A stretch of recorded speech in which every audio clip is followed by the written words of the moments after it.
Okay. Okay.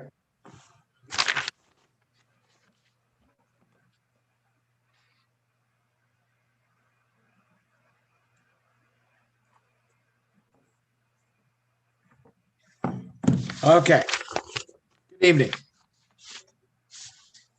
Parents throughout the Salt Lake City School District, we welcome you.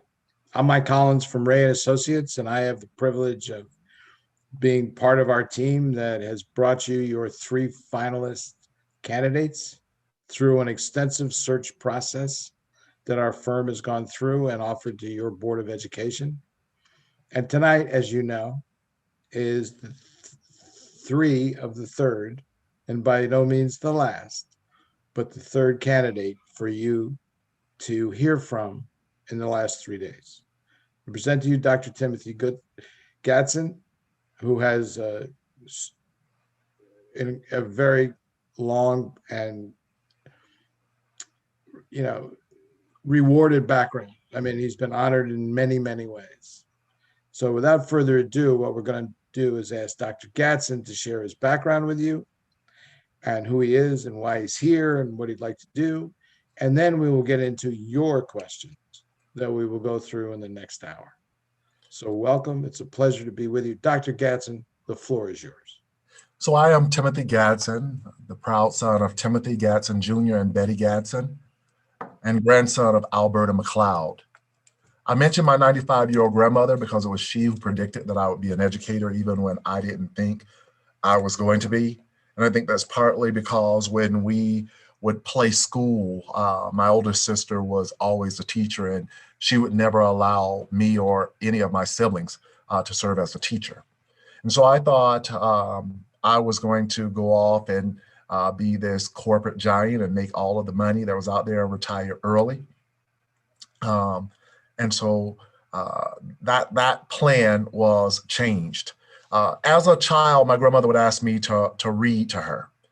And one day, as young boys do, I jokingly said to her that I couldn't read to her. And she asked me why. I said, because I don't know how to read.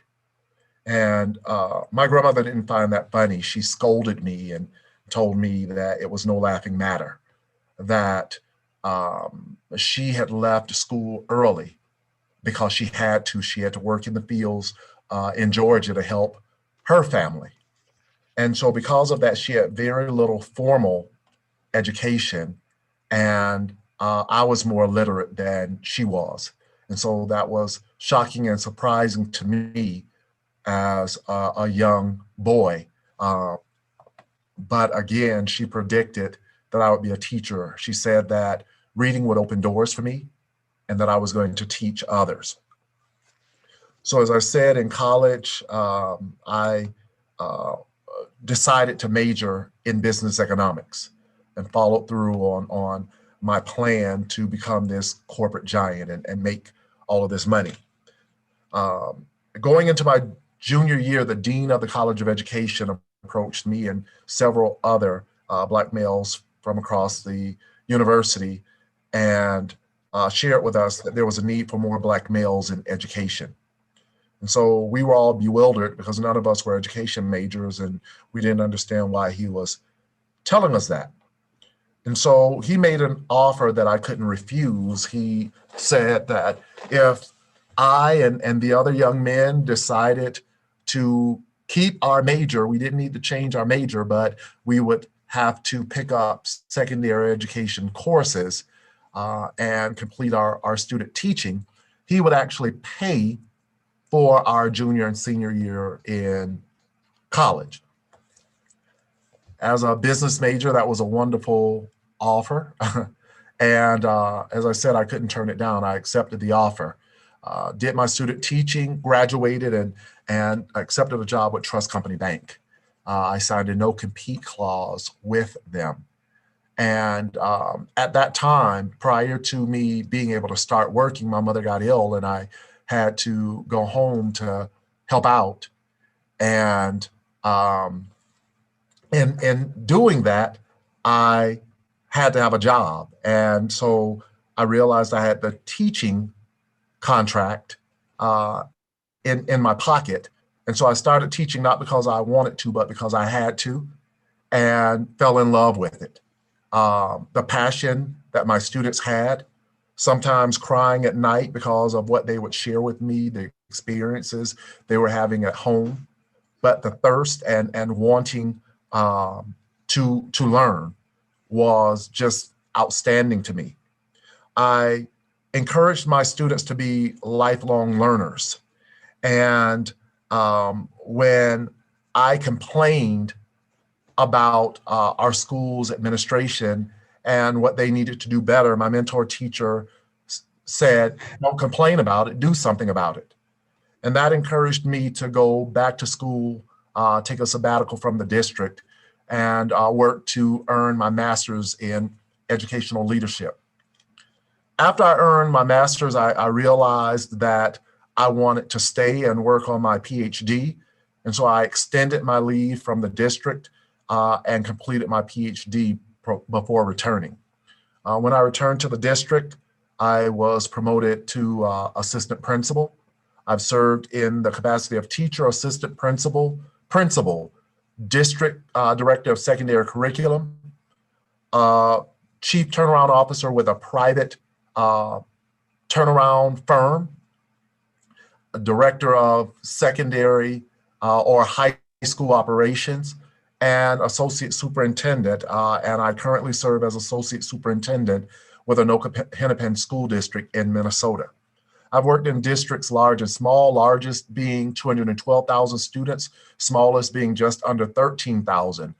Very diverse school districts, and I have a passion for working with students.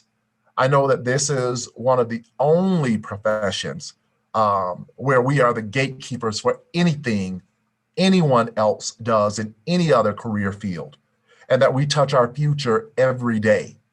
I want to be one that makes sure that I provide the best and most effective instruction for our students, and that everyone that I lead does the same for students, so that they are prepared to lead and take care of us when it's their time to do so. Now, I also want to share with you about a settlement with Henry County School District that was awarded to me in July of 2020. It was as a result of the school district having named me sole finalist, where I would have been the first Black superintendent for the district and first from the outside. And the board decided to rescind that offer.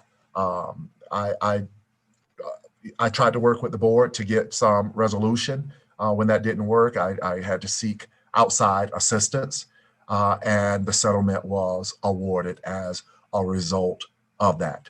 So in the spirit of transparency, I wanted to make sure that you were aware of it. And that's who I am, and that's what I'm about. Thank you. Dr. Gatson, thank you very much. And we appreciate all the candor, but we mostly appreciate your passion for what you do and how you do it. All right, here's your first question. These are from parents who are with you and who you will, if you are fortunate enough to be the next superintendent, will get to know well. So this first question is, what is your position on full inclusion for students with disabilities? And what experience do you have to make this happen in the Salt Lake City School District? So I'm a licensed special education teacher in both Florida and Georgia. And so I've had a great deal of experience implementing inclusive programs in schools that I have led. I totally believe that it is important, it is imperative that students receive instruction in the least restrictive environment. And that's what inclusion is all about, making sure that students receive instruction in the least restrictive environment. And so it takes purposeful planning, scheduling, and a commitment to training staff to be sure that staff is fully able to implement these practices. It must be a priority in the district. it's really an expectation that's inherent in students' IEPs and the federal requirement that they are educated in the least restrictive environment.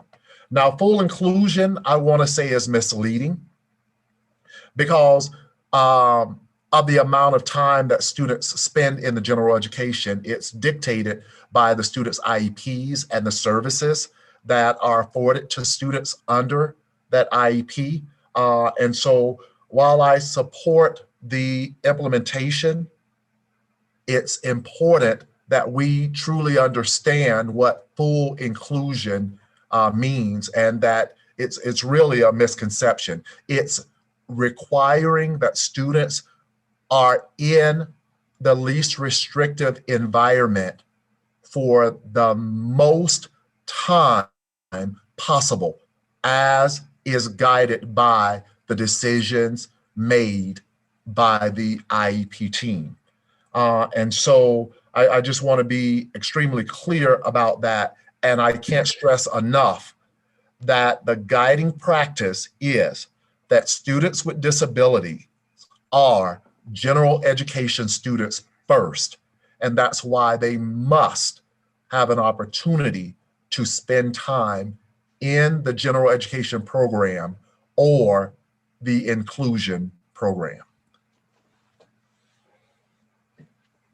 Yes, sir. How do you understand the impact of the collective trauma our nation has endured on our students and their engagement in education? And what experience do you bring around trauma-informed schools and/or organizations?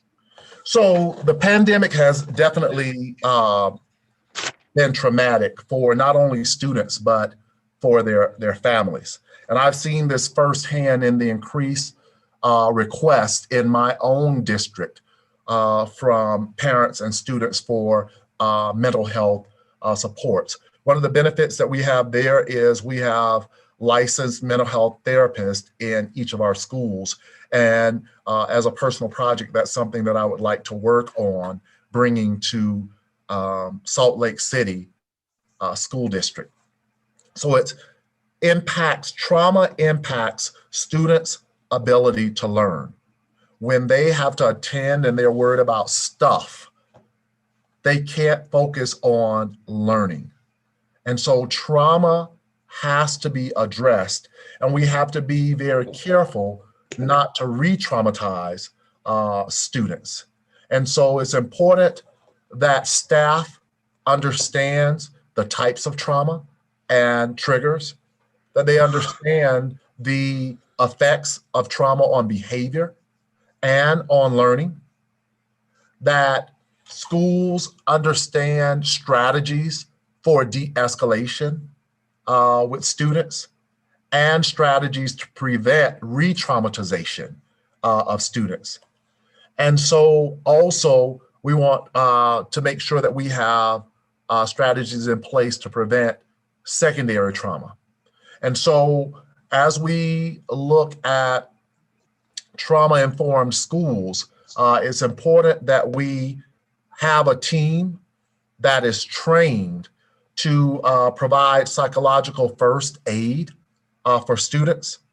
And the tenets of this are to listen, to protect, and connect. And so it's important that we understand trauma, because until we address that trauma, students cannot fully attend to the learning that we have for them on a daily basis. Thank you, sir. Next question. How do you plan to deal with and prevent bullying in our schools?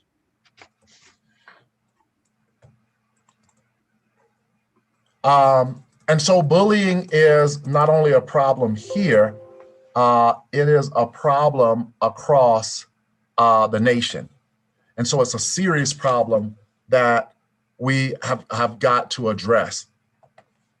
And so what I would do is I would make sure that I create an environment where that is not tolerated, that we establish processes and protocols, and we communicate those to families and students, where they're able to report bullying and harassment, and that we are responsible for investigating that. The student that reports it or witness of that, if we don't report that as superintendent, that's something that I need to know. It is required that we investigate instances of bullying.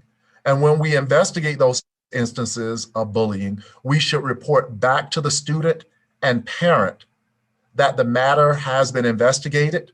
Because of data privacy, we will not be able to tell you what action has been taken, but we should report that it has been investigated, that the matter has been addressed, and you should be given a clear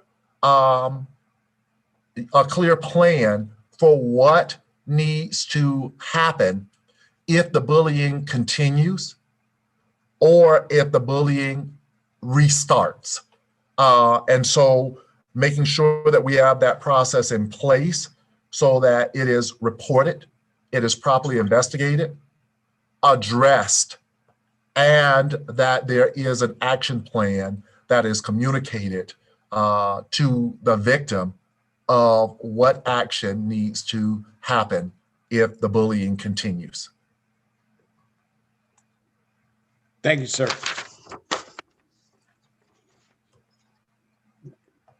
How do you intend, or would you make the Salt Lake City school districts excellent?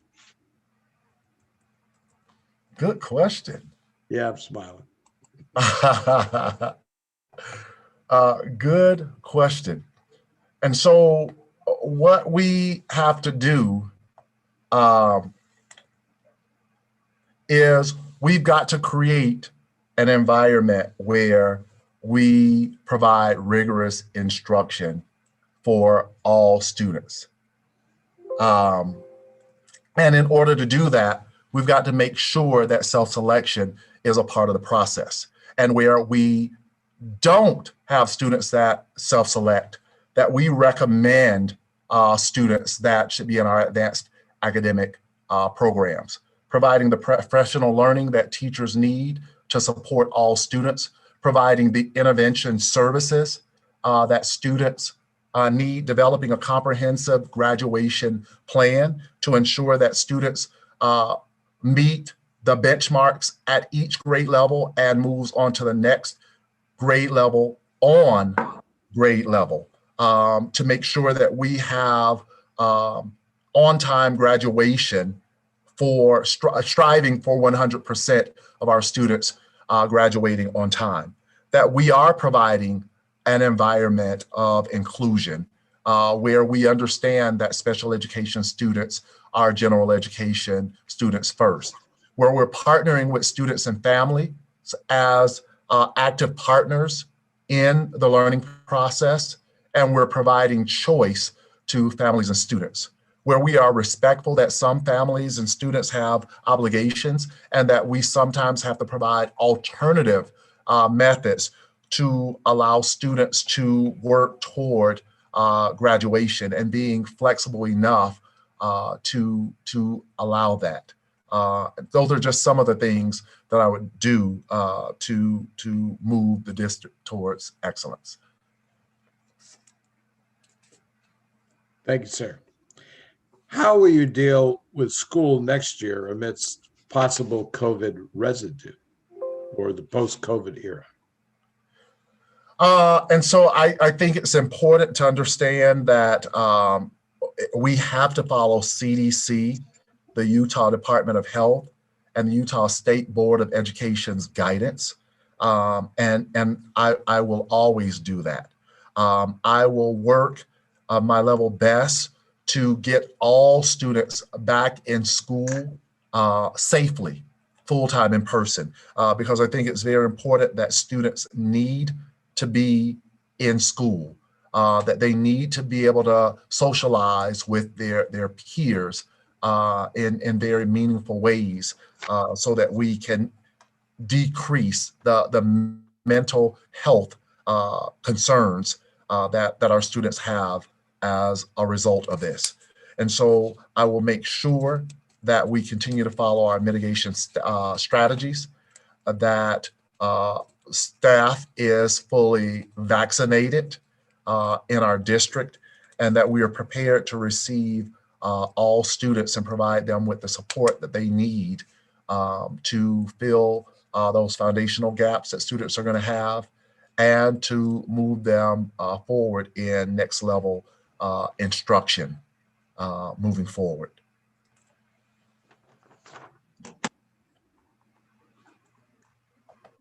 Thank you. All right.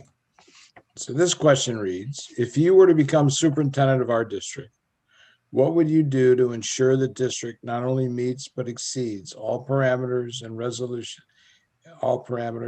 resolutions laid out in the Students with Disabilities Inclusive Schools Resolution, and not just those who know how to, and not just those who know how to advocate for it? So what they're really asking is, what would you do in regards to meeting or exceeding the parameters that are laid out in the resolution, in the Inclusive Schools Resolution? And how do you make that work for all? And so the board took a bold step in approving the Inclusive Schools Resolution. And so it would be my job, my responsibility as superintendent, to make sure that the board's wishes come to fruition. And that is to make sure we work to eliminate barriers to student success and promote equitable access to learning opportunities for our students with disabilities, and all students for that respect. That we provide training and support and resources to teachers to be able to implement inclusive practices district-wide each year. That we ensure academic, social, and physical inclusion for our students in the building. I would work to guide the district into becoming a model district, not only in Utah, I would think in the United States, for the implementation of inclusive practices and having inclusive classrooms. I would recommend policies and procedures to the board that need to be updated or changed to be in alignment with its resolution. And I will provide annual updates to the board on the progress that is being made as made clear in the resolution. And finally, I would make sure every educator understands that federal law says that students with disabilities are general education students first. And that is the guiding principle for inclusion, making sure that students are in least restrictive environments for the maximum amount of time possible. And that's what we will work toward.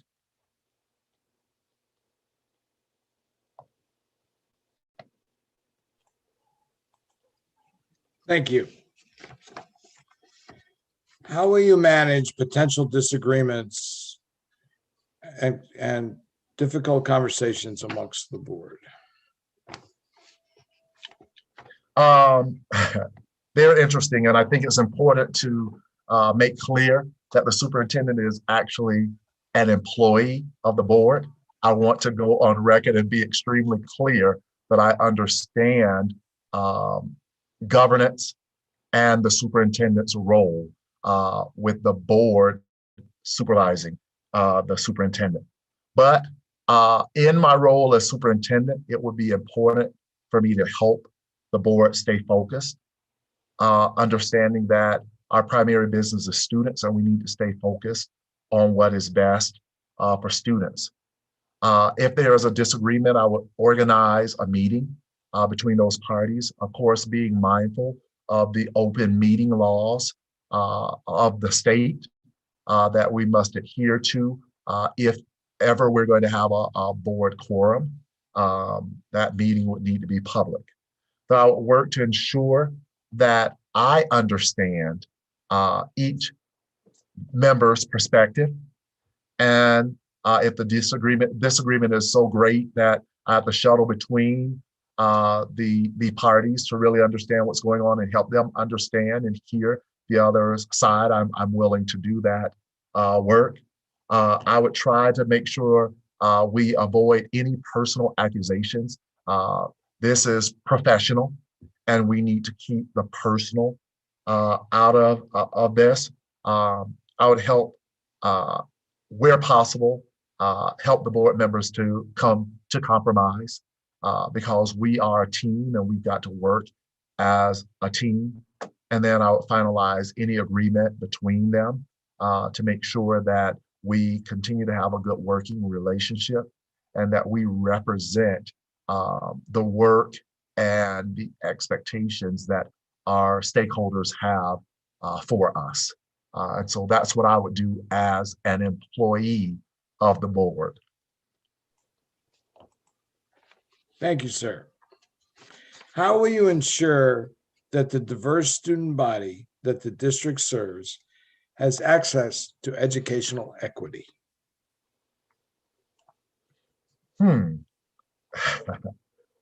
I think it's important that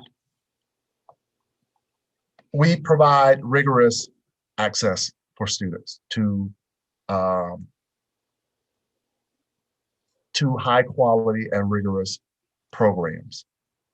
And in doing that, we've got to make sure that we challenge failure of any identifiable group, because that's data for us to dig in and find out why that failure is there. I've been instrumental in other districts in building early warning systems around attendance, academics, and attitude, and really being proactive at heading failure off and identifying students in need of intervention and support around, again, academics, attitude, and attendance. Provide for student-based budgeting and weighted funding. And what that does is allow funding for programs based on the number of students so that our shared governance system is able to do what it does and allow building level leaders and community to decide what's best for the school. I would embrace our immigrant students and make sure that we respect their culture and make sure that all truly does mean all in our district. I would help students to understand what it means to be successful and how they too can be successful. I would include parents and students as partners because they must be active in the learning process and have choice. Align discipline practices to educational goals and make sure that there's no room for subjectivity in the discipline process that might lead to disproportionate discipline of any identifiable group of students. I'll focus on acceleration and not remediation. And that means focusing on what students need to know, the requisite knowledge for the daily lesson, and making sure that we build background knowledge of students so that they all have equal access to that daily lesson. Progress monitor frequently, provide formative assessments so we constantly know where students are in their level of mastery so that teachers can make the appropriate modifications in their instruction to support all students. Provide wraparound services for our students, what we're able to provide in the district and partnering with outside agencies and organizations to provide those services. And I would teach or require staff to teach students the way they learn, not the way we teach.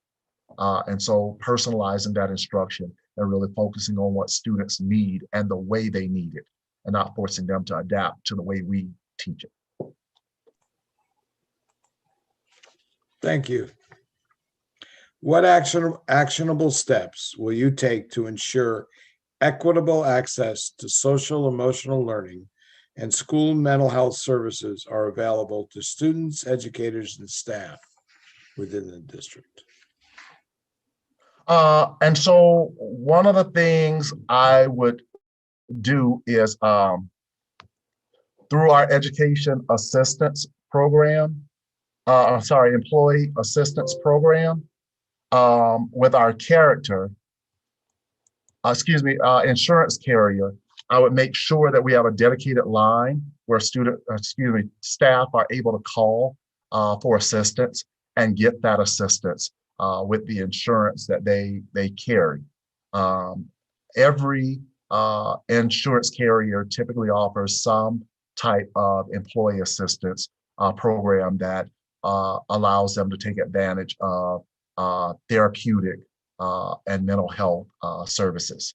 I would schedule drop-in wellness sessions with our insurance carrier for staff, and also work with HR to provide wellness social activities for our staff when it's safe to do so.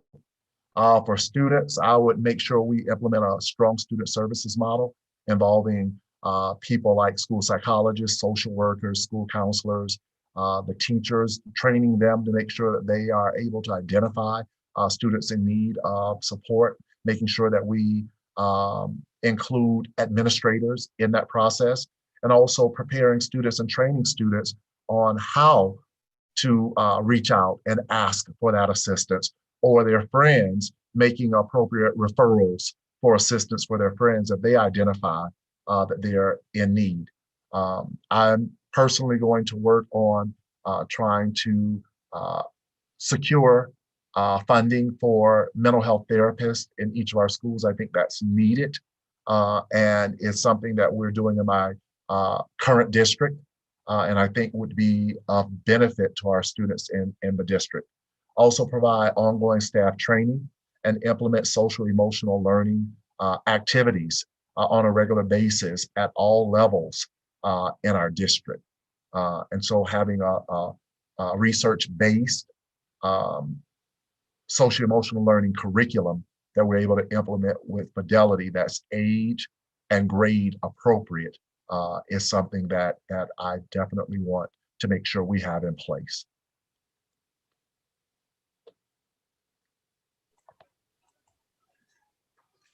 Thank you, Dr. Gatson. What do you believe is the top issue the school district faces today? Let's see. The pandemic, most definitely. Hiring a diverse staff that is representative of our students. Being able to address the needs of students that have been impacted by the pandemic. Mental health and academic needs is going to be so important. And so being able to work with HR, budget, there's never enough money that fully funds education. And so that is also a need in the district. And so I think those are the top that I would identify. Thank you, sir. Our district has significant declining enrollment, which will necessitate school reconfiguration. Being new to the community, how will you approach school reconfiguration? Please provide specific examples of this happening in prior districts where you have worked. So it would be important before I take any action to make sure that I listen and learn and better understand what's happening in the district. One of the things that I'm very interested in figuring out is where the students that have left our district this year and in prior years have gone, and why they left the district. So I think that school closure should always be a last option. And so in looking at why students left and where they've gone, it might guide us in being able to offer some innovative programs in our schools to attract those students back, and also to help our district become a destination district. We have several commuters that come into Salt Lake City every day. And if we can create educational programs that are attractive to them, I think it's a strong chance that they would choose Salt Lake City. But I have been involved in school closures in Austin, Texas, and Atlanta, Georgia. There's always a very painful process. A process that we utilized was district-wide committee came together and was presented with the plan, with the problem that we were facing with the declining enrollment and the cost to the district to operate the number of schools that we had. They were given a diagram of the enrollment at each of our schools, and they were tasked with deciding which schools made the most sense to close across the district. And with that, identifying schools that would then receive those students if any of those schools were closed. Once the board approved that plan and recommendations that came from that committee, I was one of the people charged with meeting with various communities to share with them the district's plan for possible school closures, and give them an opportunity to voice why the district shouldn't. I was able to share data, including cost to keep schools in operation, the number of students that were in the building, what the capacity, the maximum enrollment capacity was at each school, and the cost that it would be for the district if we were at maximum capacity, and then the cost at the current capacity to the district. Also, plans included how the funds that would be recouped from closing that school would be reallocated to classrooms to benefit students, and where students would attend school if the school is actually closed. And of course, there's resistance, there are questions, and so I was charged with answering those questions, and any that couldn't be answered in the moment, developing a frequently asked questions document that communicated and addressed questions that had come up for those who attended meetings and those who didn't. And so after we made a firm decision on which schools would be closed, we again went out and shared that with the communities and got reaction to that, presented our recommendations to the board, and it was approved.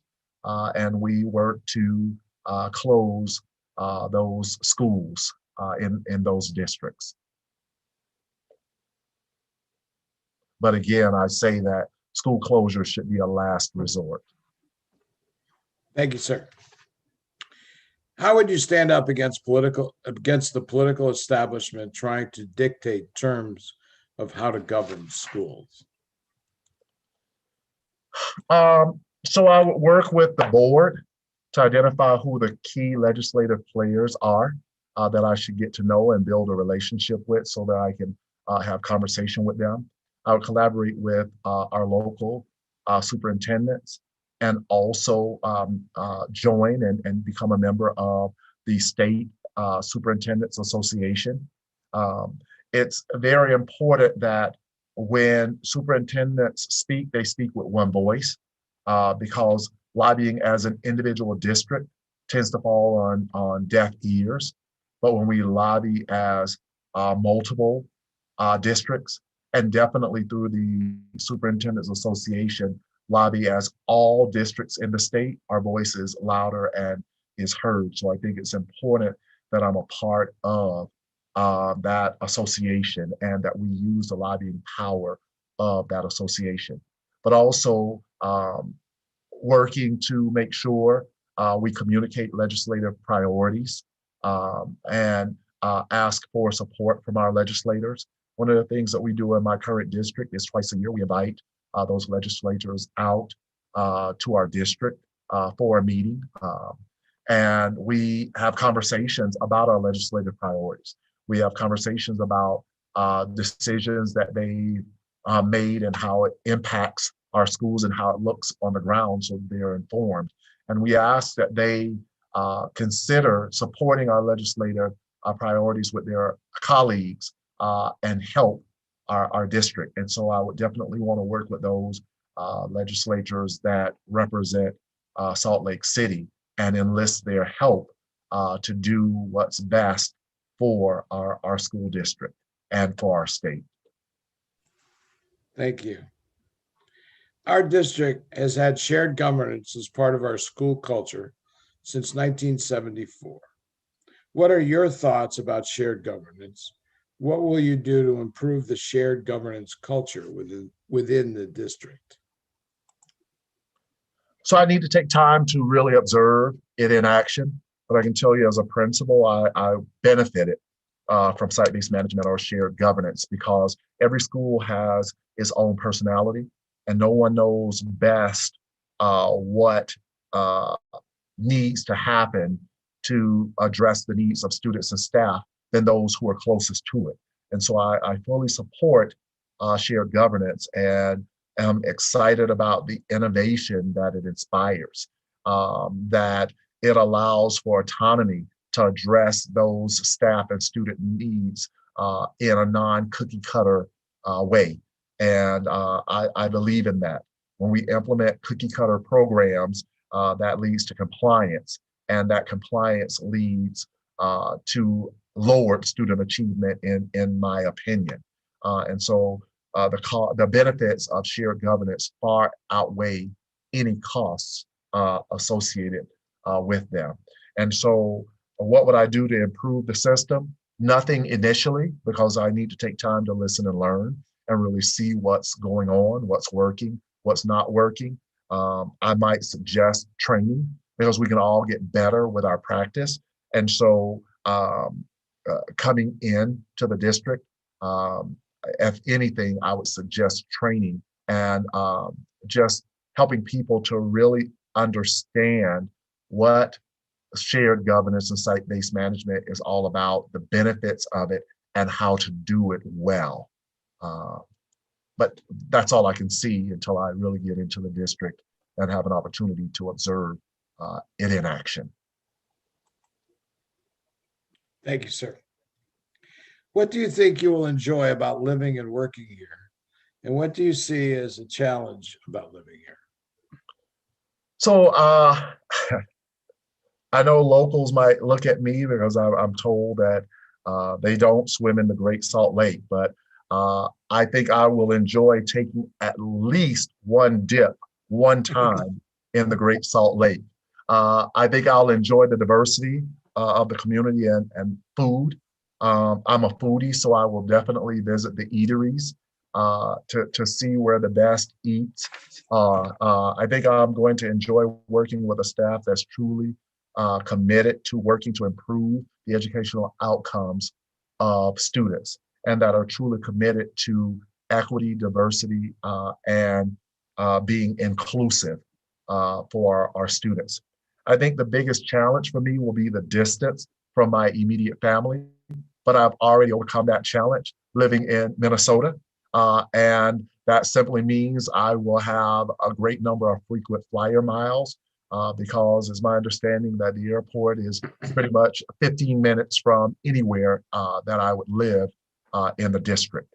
And so the biggest challenge would be dealing with not being close to my immediate family, but that can quickly be overcome by taking a trip to visit them.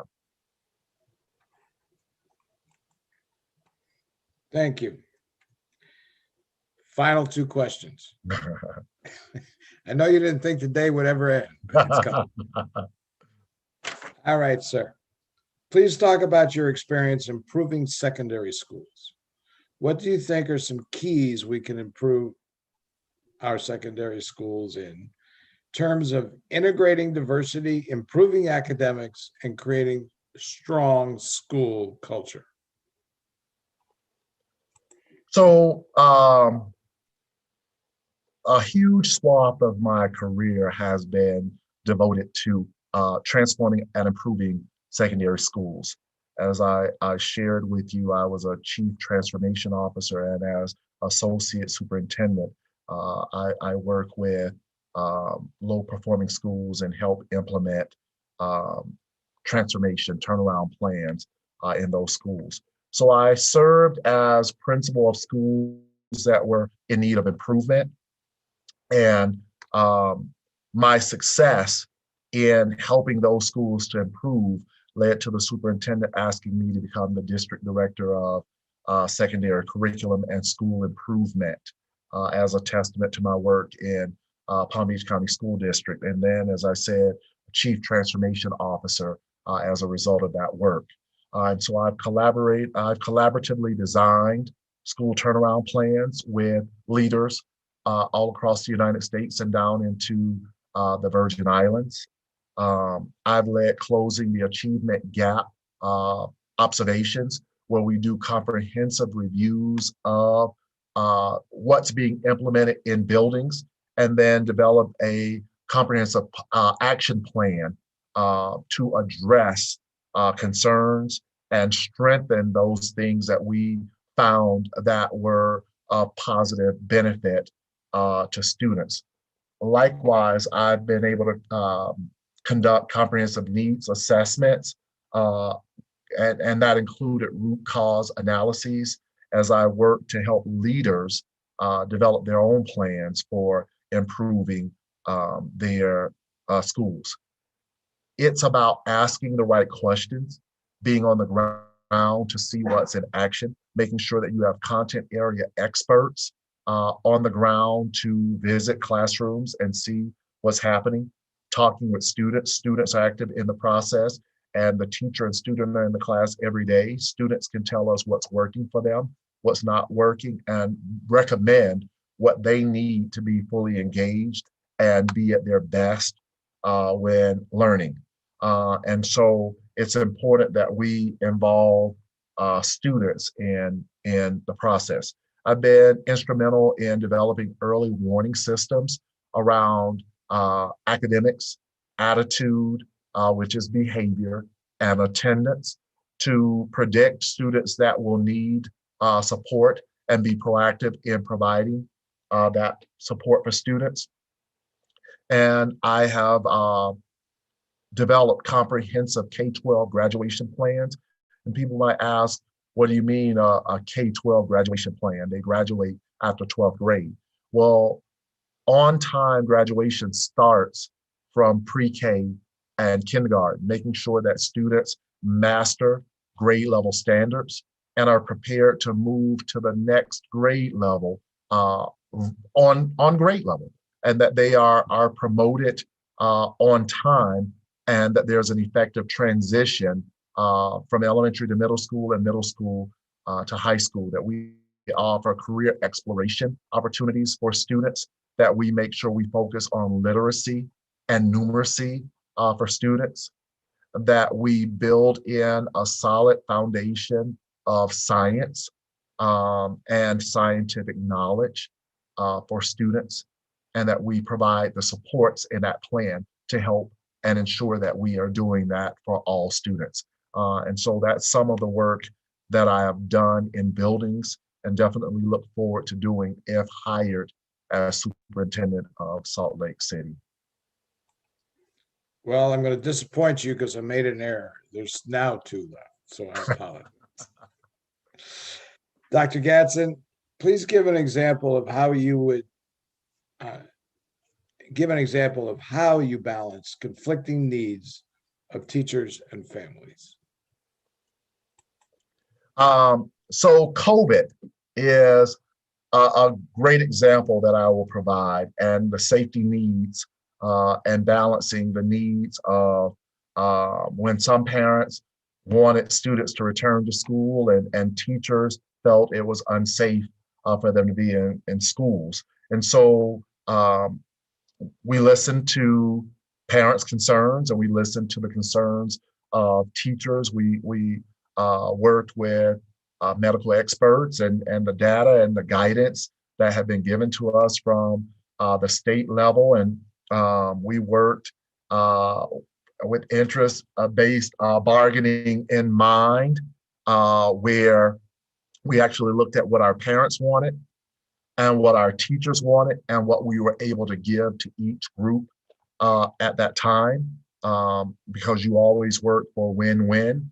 And so as we listened to what teachers needed and wanted to allow students back in the building, it resulted in additional mitigation strategies for the district, and advocating vaccination for our teachers as a priority. And so we put in ionization filtration systems to do extra filtering of the air in our classrooms, along with other mitigation strategies that we had in place. And we worked to get our teachers vaccinated. And that made the teachers comfortable and helped us to welcome students back into our buildings. Last question, honest. What creative ideas do you have to improve interaction between students and their teachers during the school day while still maintaining safety standards? And you might have touched a little bit, but I think one more conversation might be helpful. And so I look at some of what's going on in my current district, and that's as we are working with students virtually, teachers creating breakout rooms where students are able, where the teacher is able to invite students in one by one and check in on those students. That builds that relationships and allows teachers to connect with students. Also, teachers have opened rooms and given students breaks, assigned student groups by choice to those rooms so that they were able to socialize with one another on those breaks, because socialization is so important to our students. We had teachers doing creative things like texting breaks. We usually don't allow those phones out and being used in the class unless they're being used in an educationally sound way, but we built in texting breaks for students school-wide so that students were able to, again, socialize with their peers during those breaks. We allowed recess for our elementary school students in a socially distanced way. We provided more equipment so students didn't have to share, but they were able to still get physical exercise and activity in a safe and socially distanced way. And so also teachers have provided Google Forms for students to be able to share what is actually going on with them. And then when they have those breakout sessions, they review and have conversations with those students that are requesting additional follow-up and contact with the teacher. And so those are some of my suggestions. Dr. Gatson, you are done for a laborious day. And at the same time, I think you very likely thrived. Yes. And I'm sure all different members of this community and the educational community were delighted to meet you. Would you like to share just a moment or two of a few closing statements? And then I'll close out. So thank you. Most definitely. I'd like to share with the parents that I truly believe in parent engagement. You were the first teachers of students, and we've got to respect the fact that you know your child better than we do, and that we actually need you to advise us on what your child needs to learn best in our environment. That I'm collaborative. I pride myself on being transparent and communicating with families in a timely manner so that you always know what's going on in the district. If hired as superintendent, I look forward to seeing you at school events in the community and understand that you will always have my ear and that your child will always be a priority for me as we do our level best to provide them with the best quality educational experience that we can with the resources we're provided. Thank you. Thank you, sir. And to the parents of Salt Lake City, we really want to thank you.